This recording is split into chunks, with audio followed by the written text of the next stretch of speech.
정치권의 관심 뉴스 진하게 우려낸 정치 입단 보약 경옥고 시간에 풀어보겠습니다. 정호김 전 의원, 신경민 전 의원 모셨습니다. 어서 오십시오. 어서 오십시오. 네, 안녕하세요. 네. 아니요, 제 지인이 이거 왜 경옥고야? 라고 질문을 하시길래 그동안 또 게을러져가지고 네, 정호김 의원님의 옥자와 신경민 전 의원님의 경자를 합쳐서 제가 경옥고라는 코너명을 지었습니다. 그런데 사실 우리 한약재에서 네. 경옥고만큼 몸에 정말 좋게 가장 진하게 우려낸 보약은 없거든요. 네. 두 분의 말씀이 여의도 보약입니다. 네, 감사해요. 고맙습니다. 네. 그리고 참고로 오늘 시작하기 전에 저희가 오늘부터 라디오 청취율 조사 기간이어서 잠깐만 안내 말씀드리겠습니다. 뭐 전화 가나요? 전화가 가죠. 청취율 조사하러. 예, 그럼 YTN FM 라디오 이슈앤피플을 기억해 주시면 감사하겠습니다. 네. 자, 근데 일단 재보궐선거가 이제 내일로 다가왔습니다. 근데 이제 이후에 이제 아마 다음 주 초로 예상이 된다고들 하는데 윤 대통령과 한동훈 대표 이제 독대 이제 뭐 서로 되기는 할 것 같습니다. 서로 이제 대통령실도 확인을 했는데 자, 근데 분위기 예상해 본다면 우리 신 의원님은 어떻게 진행될 거라고 보세요? 지금 의제는 뭐 다 나와 있는 네. 거 아니겠어요? 그리고 뭐 매일 날만 새면은 그 요새 명박사, 명선생의 폭로 내지는 관련 기사들이 쏟아져 나오기 때문에 김 여사 관련이 뭐 당연히 있을 거고. 근데 지금 불기소냐 기소냐를 놓고 검찰이 도이치모터스를 저울질하고 있는데 선거 끝나고 나면 바로 불기소 쪽으로 간다는 뭐 보도가 많아요. 네. 그러니까 이번 주 최대 이번 주뿐만 아니라 앞으로 전국을 뒤흔들 게 이 재보궐선거 네. 결과. 특히 이제 금정 영광이 어떻게 되느냐. 네. 이 결과 근데 내일 저녁 때쯤에는 나오겠지만 이 결과 플러스 불기소 여부 이제 모르죠. 뭐 검찰이 최종적으로 어떻게 할지 모르겠습니다만은 지금 불기소라고 지금 다들 알고 있고 네. 이 두 개 그리고 이에 뒤이은 바로 이 독대. 지금 대통령실은 이걸 대담이라고 자꾸 낮추는데 뭐 사람을 좀 많이 집어넣어서 희석시키려고 하는 것 같아요. 네. 근데 이제 대담이 이제 독대인지 모르지만 이루어지냐부터 언제 이루어지냐 그리고 이제 문제는 분위기 그리고 제일 중요한 건 결과. 네. 근데 어느 것 하나도 쉽지가 않아요. 네. 이렇게 따지고 보면 만난다고 한들 결과가 나쁘면은 무슨 의미가 있을까라는 생각이 듭니다. 근데 이제는 윤독대라고 제가 말씀을 드려서 이제 윤독대가 될 수밖에 없는 상황이 뭐 되는 건 뭐 어떻게 보면 자명한 예측이죠. 근데 윤독대로 해서 이제 한독대가 이제 다시 결합이 돼서 만나기는 하지만 결과는 저는 개인적으로 비관적입니다. 그렇게 보면은 이번 주의 분위기, 다음 주의 분위기는 국힘당 내지는 집권 여당 그리고 집권을 하고 있는 여러 측의 사람들로 봐서는 살얼음 판이 아니냐. 굉장히 어려운 판이 되는 거 아니냐. 그러니까 민주당 입장에서는 그냥 보고만 있어도 되는 판이고 사실 지금 민주당이 별로 말을 하지 않아요. 네, 말을 아끼고 있고 지금 아마 입을 가급적이면 닫고 있으라는 지침이 저는 다 가고 있고 거기에 이심전심 다 동의하고 있다고 보는데요. 민주당 입장에서는 그냥 보고만 있어도 관전만 하고 있어도 굉장히 행복한 상황이 될 거 아닌가 싶습니다. 네. 정호김 의원님. 지금 신경민 의원님께서 보고만 있어도라고 표현을 해주셨잖아요. 그게 지금 여론조사로 나오고 있어요. 민주당과 국민의힘의 여론조사 지지율 차이가 얼마 전까지만 해도 그렇게 큰 차이가 없었는데 지금 모 언론사에서 의뢰해가지고 나온 여론조사를 보면 상당히 차이가 있는 것처럼 보이니까 민주당은 지금 아마 숨고르기를 하면서 관망하는 게 아닌가. 왜냐하면 진짜 가만히 있어도 점수를 따는 너무 쉬운 전국이 지금 자기네들 앞에 눈앞에 펼쳐지고 있는 상황이고요. 대통령과 당대표의 독대보다도 더 큰 지금 그 틀에서 이 문제를 바라봐야 될 것 같아요. 제 생각으로는 그동안의 정치를 관전했던 사람으로서 보면 이미 본물은 터졌어요. 근데 우리나라의 상황이 말입니다. 한번 물꼬가 트잖아요. 네. 그러면 이게 중간에 막히는 경우는 별로 없어요. 아주 갈 때까지 가는 그런 현상을 보인다라는 것이죠. 지금 명태균이라는 사람의 입에서 그리고 같이 일을 했던 강모 씨의 입에서 네. 어떤 얘기가 나오는가에 따라서 지금보다 더 큰 상황이 개진될 수도 있고요. 그렇게 본다면 지금 더 큰 방패가 있다 그래서 지금 막을 수 있는 형국일까. 그래서 국민의 힘으로서는 정말 지난번에도 제가 말씀드린 것 같은데 플랜 A, 네. 플랜 B에 더해서 플랜 C까지도 지금 필요한 상황이 아닌가 이렇게 보아요. 그렇기 때문에 지금 독대를 할 것인가의 여부라든지 네. 그다음에 독대를 대담으로 할 것인가 지금 대통령실에서 이런 식으로 접근한다라는 거는 상황의 긴박성과 시급성을 아직까지도 깨닫지 못하는 거든지 아니면은 일단 이 상황을 회피하면서 시간을 벌자는 것이 이제 둘 중에 네. 하나가 되겠죠.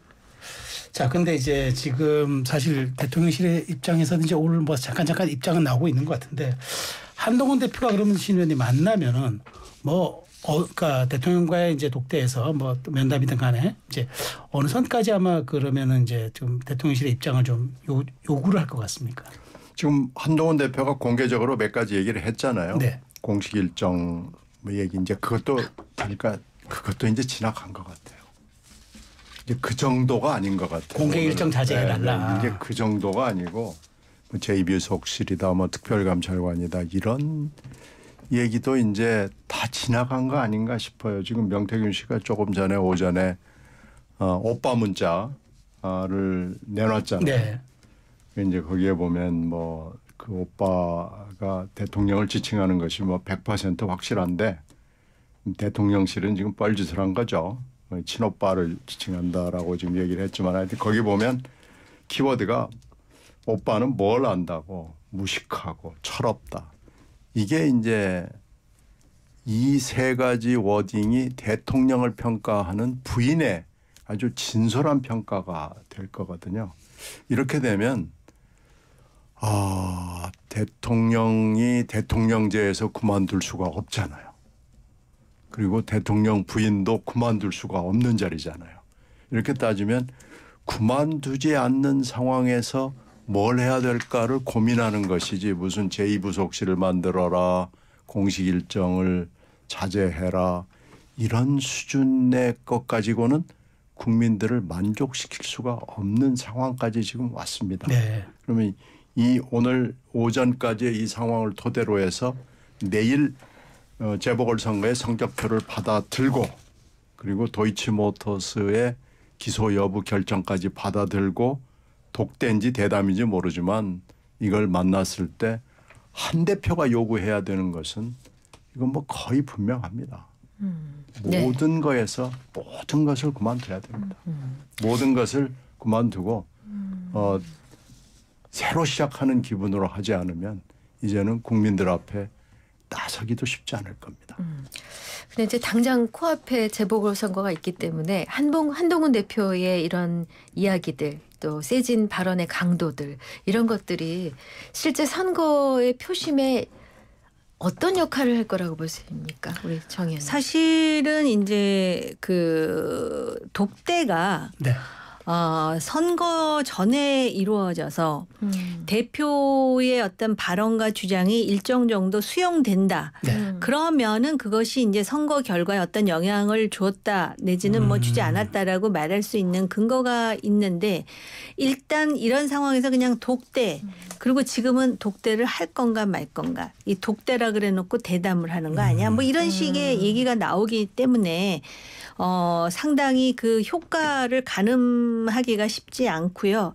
효과가 그렇게 많을 것 같진 않아요. 근데 지금 국민의힘 일각에서 그리고 민주당에서 나오는 얘기는 만에 하나라도 예상치 못한 결과가 나왔을 때 오히려 한동훈 대표의 책임론이 불거질 수도 있다라는 얘기를 윤핵관 쪽이라든지 민주당 쪽에서 얘기가 나오거든요. 그렇기 때문에 한동훈 대표로서도 선제적으로 이 여사 문제를 선거 전에 이야기한 것이 아니냐 이렇게 해석은 할 수가 있거든요. 근데 제가 볼 때 이거 방법은 만약에 선거 결과와 상관없이 선거가 끝나자마자 독대가 이루어지잖아요. 그러면은 이 문제를 해결할 수 있는 우선 효과적인 방법은 그게 뭐 완벽하게 효과적이진 않더라도 지금 한동훈 대표는 자기가 뭘 요구할 거라는 걸 이미 다 얘기했어요. 언론에. 그러니까는 오히려 대통령실에서 선제적으로 한동훈 대표가 요구한 것보다 더 큰 뭔가 파격적인 그런 그 결정을 하는 거 외에는 방법이 없다. 그런데 지금 뭐 한동훈 대표가 말한 소위 대통령실 안에 10상시는 아니고 7상시 정도 된다는 거 아니에요. 이 사람들에 대해서 정리하라 그랬더니 그런 사람들 없다. 김건희 여사의 어떤 명령을 받고 움직이는 그런 측근들은 없다라고 딱 그렇게 선을 긋는 거 봐서는 과연 그런 파격을 행할 수 있을까? 그런 생각이 들어요. 조금 전에 오빠 얘기만 해도 그렇습니다. 사실 참 그 놀라운 일이에요. 그런 거를 지금 이 명의란 사람이 이렇게 그 사부작 한 가지씩 공개하는 그 의도에 대해서 그 부정적인 의도에 대해서 우리가 해석하는 건 차치하고라도 그런 상황에서 지금 과연 그 대통령실이 그런 파격을 행할 수 있을까라는 회의감은 있지만 지금 큰 틀에서 보면은 정말 보수 정당 그다음에 보수 정부의 안위가 흔들리는 상황까지 올 수도 있다라고 보여지거든요. 그래서 제가 아까 본물이 터질 수밖에 없다라고 말씀을 드렸는데 그러면 이거를 사력을 다해서 막을 사람은 일단 그것에 대해서 책임의 상당 부분을 차지한 사람들 아니겠어요? 그러면은 오히려 그 선거가 끝난 후라도 독대가 이루어진다면은 오히려 한동훈 대표가 더 이상 할 말이 없을 정도로 대통령실, 대통령께서 파격을 행하는 거 왜 무슨 대안이 있겠습니까? 저는 그렇게 생각해요. 자, 지금 말씀하신 것처럼 어쨌든 뭐 지금 친한계에서는 김여사 활동 자제와 함께 플러스 알파 지금 정 의원이 말씀하신 그런 거죠. 플러스 알파를 계속 얘기하는 것 같아요. 근데 지금은 이 부속실 공사가 거의 끝나가는 무렵이라 이제 곧 출범할 거다 얘기도 하고 특검도 이제 저희가 또 그러니까 특별감찰관도 얘기를 하는 것 같은데 자 그러면 또 뭐가 있겠습니까? 신 의원님 보시기에 그러면 어느 정도 수위의 대응이 나와줘야 이 전국이 조금 다시 한번 순항할 수 있다고 보십니까? 그러니까 아까 처음부터 시작하는 기분으로. 네.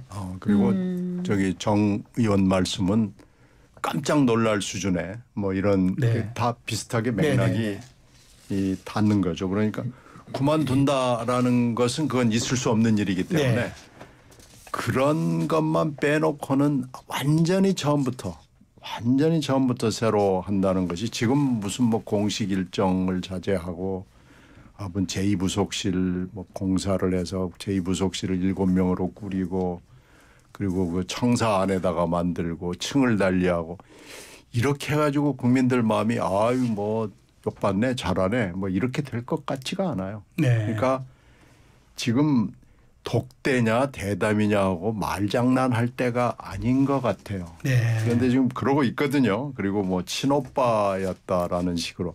이게 지금 말장난할 때가 아니에요. 지금 처음부터 제가 강조하는 건 시작하는 마음으로 원점에서 이걸 지금 뭘까 국민들한테 깜짝 한 대표가 요구하는 것보다도 한 걸음 더 나가는 깜짝 놀랄 조치 이런 게 지금 필요한 상황이에요. 이걸 지금 연구해서 사실 어떻게 보면 국민의힘 입장에서 얘기를 하면은 금정 지금 문제가 되잖아요. 금정구 선거. 금정선거구에서 이기는 쾌는 대통령이 갖고 있는 겁니다. 그러니까 사실 지금 한 대표가 요구만 해오고 있는데 대통령이 답을 내놓으면 금정선거구를 이렇게 고민하지 않아도 됐을 거예요. 그런데 지금 그렇게 안 됐잖아요. 이제 선거가 불과 몇 시간이 안 남았기 때문에 이제 지금은 뭐 그냥 가는 수밖에 없지 않나 하는 생각도 드는데 이미 시간을 상당히 놓쳤고 급기야는 이렇게 뭐 이렇게 밀당을 하다가 그래 그럼 내가 하나 깎게 그래가지고 이게 지금 이 명태균이라는 사람의 손과 입에 다 모든 전국이 빨려 들어가 버리는 아주 개탄스러운 상황이 됐는데요. 거듭 강조하지만 처음부터 시작하는 마음으로 다시 정말 이런 것을 할 수 있단 말이야라는 얘기가 나오지 않으면 이 본물 터지듯 나오는 이것을 지금 감당하기가 어렵습니다. 네. 앞서 정 의원님께서 그 뭐 십상신이 뭐 7인회니 얘기를 잠깐 하셨는데 이게 실체가 있는지 저도 막 명단 같은 게 돌아다니는 걸 잠깐 보긴 했는데 영향력이 있긴 한 겁니까?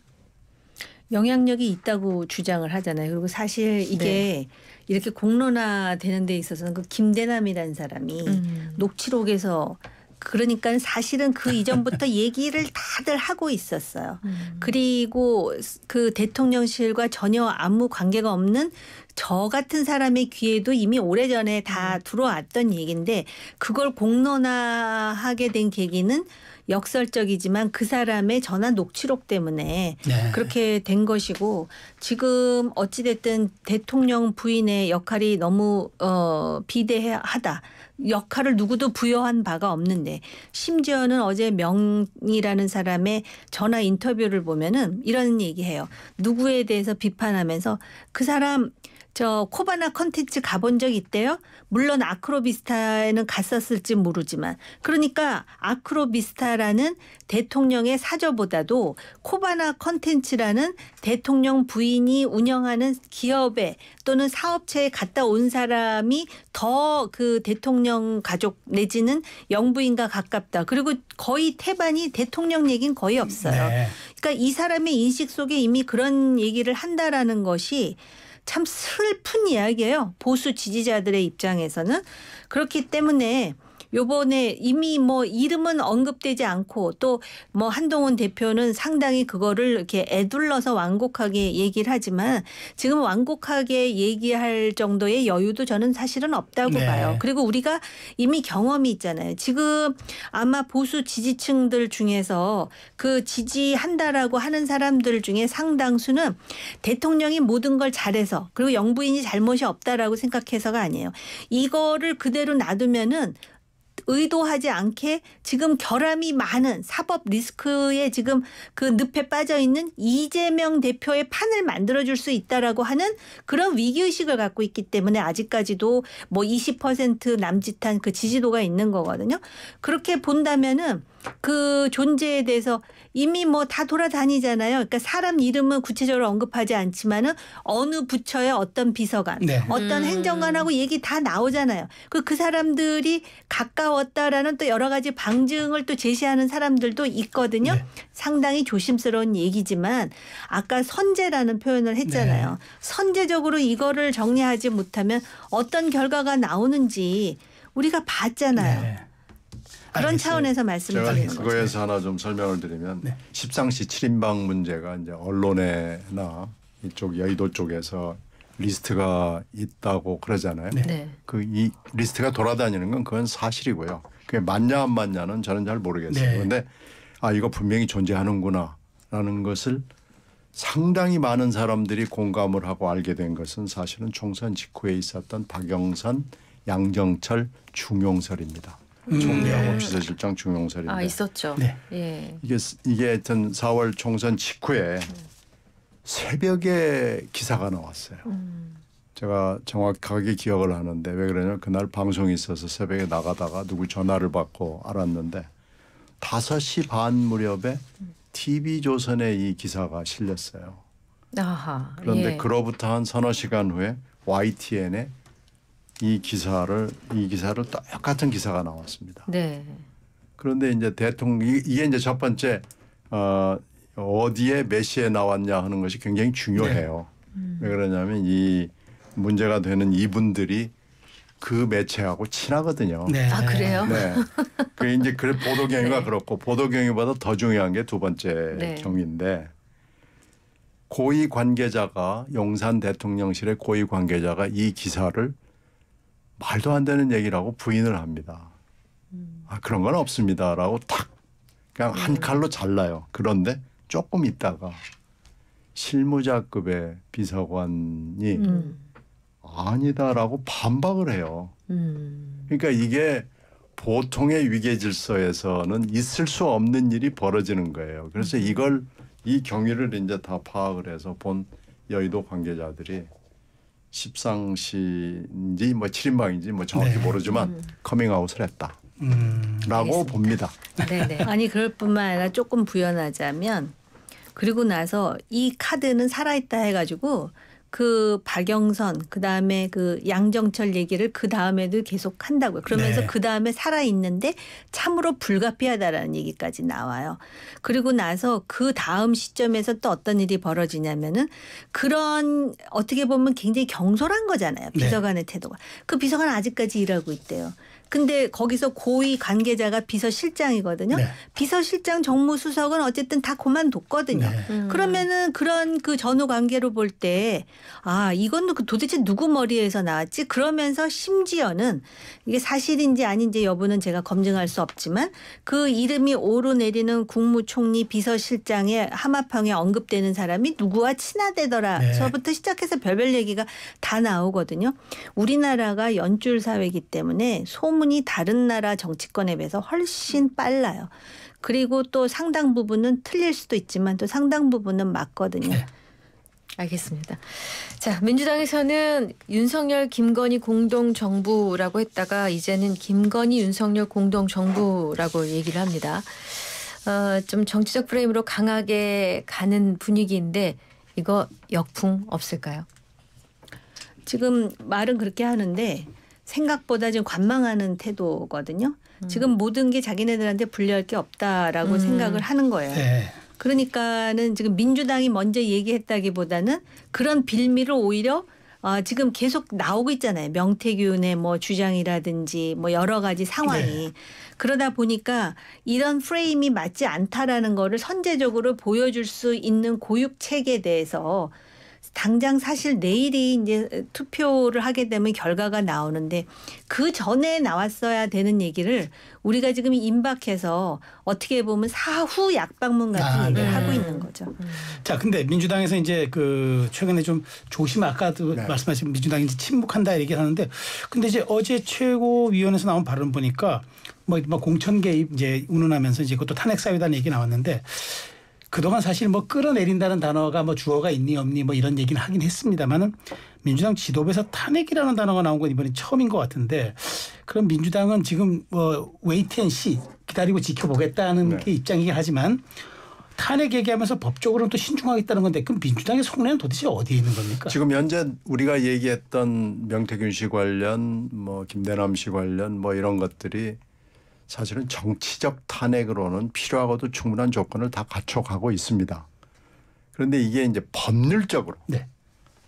가령 정말로 탄핵에 들어갔을 때 법률적으로 그러면은 탄핵 사유에 해당하냐? 헌법재판소에 갔을 때 재판관들은 법적인 잣대로 이걸 판단할 거 아니에요? 네. 그럴 게 있냐라고 이제 물어보면 그게 이제 딱 떨어지진 않아요. 몇 개 있긴 네, 있어요. 네, 가령 네. 공천 네. 개입을 하고 뭐 여론조사 비용이 3억 6천 들어갔는데 그것을 김영선 의원 공천으로 바꿔치기 했다느니 뭐 맞바꿨다느니 뭐 이제 이런 것들이 주장이지만 입증은 되지 않고 입증하는데 굉장히 고난도의 노력이 필요하거든요. 그러니까 이제 정치적 탄핵과 법률적 탄핵이 두 개가 다 맞아 떨어져야 탄핵이라는 게 이루어지는 거죠. 근데 그렇게 보면은 정치적 탄핵은 충분해요. 네. 지금 필요한 조건을 넘어서서 충분한 조건까지 지금 갖춰가고 있고 이 정도면은 국민들도 이제 말하자면 집권자를 조롱을 넘어서서 경멸하고 무시하는 단계까지 가기 때문에 네. 정치적으로는 지금 굉장히 익어가고 있다. 뭐 이렇게 봐도 과언이 아닐 겁니다. 그런데 문제는 지금 명태균 씨가 폭로하는 내용을 쭉 따라가다 보면 보도되는 거 말고요. 명태균 씨가 법률적인 얘기는 하지 않습니다. 현재까지도 법률적인 얘기 특별히 이거면은 명태균도 꼼짝 못하고 대통령도 부인도 꼼짝 못할 것이다라는 법률적인 얘기에 대해서는 전혀 이렇게 말하자면 언급을 하지 않아요. 오늘까지도 그래요. 그래서 이제 그 부분에 대해서는 민주당 입장 내지는 야권의 입장에서는 정치적 레토릭은 굉장히 강하게 하지만 이 좀 조심을 할 수밖에 없는 것이고요. 네. 만약에 여기서 너무 많이 나가면 그것은 잘못하면 역풍의 가능성이 있기 때문에 지금 현재로서는 보고 있는 게 네. 제일 좋은 정치적 전략이라고 볼 수 있습니다. 네. 이 명태균 씨가 거론한 여권의 차기 홍준표 대구시장, 오세훈 서울시장이 뭐 망신, 해보자, 가소롭다, 검찰 수사, 엄벌 등등 이제 좀 강한 말을 총동원해서 난타전을 펼치고 있습니다. 검찰의 수사권을 가지고 정리하라는데 계속되는 명태균 씨의 폭로를 여권에서는 어떻게 수습을 해야 된다고 보십니까? 저는 즉각적으로 수사해야 된다고 보거든요. 네. 근데 의외로 지금 가만히들 있는 것 같다라는 느낌을 주잖아요. 그리고 이 명태균이라는 사람 때문에 정말 거의 그 자신의 어떤 정치적 위상이 떨어지는 사람들이 얼마나 많아요. 그럼에도 불구하고 이 사람에 대해서 손을 못 대는 것 같은 불필요한 인상을 준다라는 것이죠. 예를 든다면은 뭐 그 핸드폰을 압수수색했는데 도로 돌려줬다는 둥. 네. 그 다음에 이 사람이 오히려 큰 소리 치잖아요. 나를 건드리면은 뭐 대통령은 뭐 한 달 내에 스스로 사퇴하거나 뭐 이런 정말 겁없는 소리를 하는데 이거 자체도 저는 구속 사유라고 봐요. 지금 국가에 어떻게 보면은 이 사회의 어떤 정치적 안정성을 기본적으로 흔들고 앉아있는 거잖아요. 네. 근거도 없이 물적 증거를 지금 제시함이 없이 그렇기 때문에 이 사람에 대한 어떤 즉각적인 조처가 필요함에도 불구하고 그런 주장을 하는 사람을 또 민망하게 만드는 대응을 이 사람이 하고 마치 외연상 보기에는 이 사람에 대해서 지금 그 정치권의 관계자들은 다 떨고 있다라는 느낌을 주거든요. 근데 이거 굉장히 나쁜 거예요. 그러니까는 큰 틀이라는 말을 자꾸 드리는데 보수 정당이 그러면 살아남으려면 어떻게 해야 되는지가 어떻게 보면 그 안에 들어있는 행위자들보다 더 중요하다라고 저는 생각을 합니다. 네. 그런 차원에서 이 사람이 분명히 지금 잘못하는 게 있거든요. 물론 이제 이 상황이 총선 이후에 특히 내 지역구 중에 금정에서의 결과가 어떻게 되느냐. 그다음에 대통령 지지도가 어떻게 이제 변화할 것인가와 그 명태균 씨와 김영선 의원 밑에서 일했다는 강모 씨가 이번 달 말인가 국회에 나와서 이제 증언을 하겠다라는 거 아니에요? 그렇게 됐을 때 그 증언의 내용이 무엇인가라는 것이고 그다음에 향후에 지금 모 언론에서 상당히 단계적으로 터뜨리고 있단 말이죠. 마치 또 기승전결식으로. 그런데 지금 오늘 나온 것이 바로 이제 여론 조작과 관련한 내용이었잖아요. 근데 그다음엔 돈과 관련한 내용을 지금 터뜨리겠다 그래요. 그러면 이것이 명태균에 국한되는 것인지 아니면 여기에 또 연루된 정치인이 있는 것인지 그런 것들 때문에 이 사람을 어찌하지 못하고 있는 건 아닌가 이렇게 보는데 공공의 이해로 본다면 이 사람은 빨리 구속해서 수사받아야 되는 거 아닙니까? 제 개인 생각이에요. 근데 지금 되게 이런 사건이 뭐 이거 상당히 초유의 사건이긴 해요.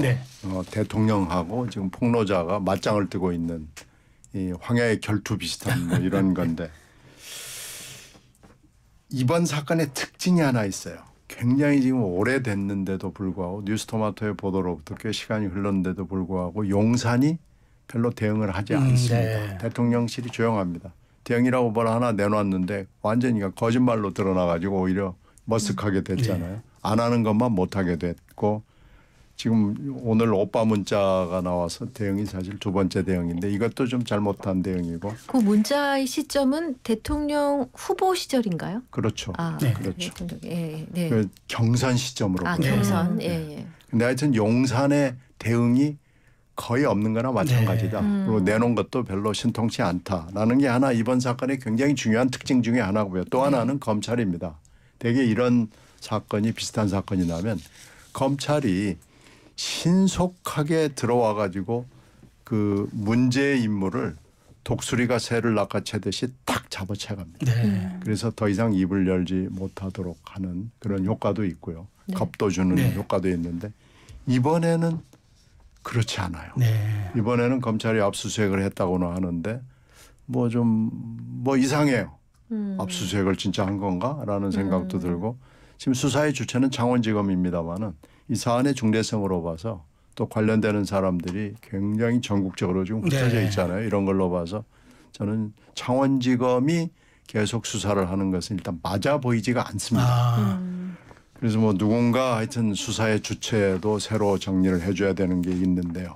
검찰이 이렇게 오랜 시간 동안 멈칫멈칫하는 것은 저는 딱 하나밖에 이유가 없다고 봐요. 지침을 받지 못한 겁니다. 그러니까 지침을 내려야 되는 측이 지침을 못 내리고 있는 상황인 거예요. 그러니까 용산의 대통령실의 대응이나 검찰의 대응이나 이런 게 다른 사건하고 많이 달라요. 그러니까 이런 때일수록 결국은 원칙적으로 하는 거 외에는 조금 손해가 있더라도 원칙적으로 하는 거 외에는 다른 방도가 저는 없다고 봅니다. 네. 자, 이제 시간이 거의 다 돼서 마지막 우리 보궐선거 얘기를 조금 해봐야 되겠습니다. 전반적인 판세를 좀 예측을 하는 시간으로 가보죠. 네, 정옥임 전 의원께서는 원래 금정은 국민의힘이 질래야 질 수 없는 지역으로 알려져 있거든요. 네. 그런데다가 이게 이제 보궐선거고 이게 전임자가 무슨 문제가 있어서 그런 것이 아니라 병과로사로환으로 예. 그런 상황에서 치러지는 보궐선거이기 때문에 네. 국민의힘으로서는 이 지역에 대해서 상당히 안정적인 결과를 낳을 것이다라고 생각을 했는데 최근에 이제 그 소위 민주당과 조국혁신당의 후보가 단일화되고 또 중앙정치 차원에서 대통령의 지지를 흔드는 여러 가지 특히 여사 문제라든지 이런 것들이 나오면서 여론조사를 하면 완전히 치고 올라오는 지금 기세가 된다는 거예요. 그래서 두 가지 변수죠. 하나는 이 자체가 보궐선거라는 거. 그다음에 두 번째로 바로 이러한 정치적 상황이 특히 부산 같은 지역은 서울과 유사하기 때문에 그런 어떤 정치적인 일련의 상황이 일정 정도 영향을 주거든요. 그 두 가지 변수가 서로 어떻게 연동돼서 영향을 주느냐에 달려 있다고 봐야 되고요. 그 판세에 대해서 이번에는 국민의힘이 확실하게 이깁니다라고 국민의힘 내부에서도 아직까지는 그런 얘기는 못하는 거 아닌가 싶어요. 네. 네. 신 의원님 짧게 네. 금정은 누가 이길 것 같습니까? 금정은 누가 이기든 박빙으로 결론이 날 것 같고요. 아, 네. 이건 금정구라는 것은 박근혜 대통령 탄핵 때 민주당이 한 번 이겼거든요. 네. 만약에 이번에 금정구에서 민주당이 이긴다면 거의 탄핵 상황입니다. 그럼 영광은 누가 이길 것 같습니까? 영광은 제3당이 지금 치고 나가기 진보. 때문에 결국 제3당이 지금 현재는 유리하다고 봐요. 제3이라면 진보당을 진보당. 말씀하십니까? 네. 혁신당을 말씀하십니까? 진보당이 지금 치고 나가고 있는 형국이에요. 네. 그러니까 이게 지금 이것도 지금 알 수 없는 상황으로 들어가고 있습니다. 잘 알겠습니다. 자, 오늘 말씀 경옥고시가 여기까지 듣습니다. 정옥임 전 의원, 신경민 전 의원 두 분과 함께했습니다. 고맙습니다. 잘 들었습니다. 고맙습니다.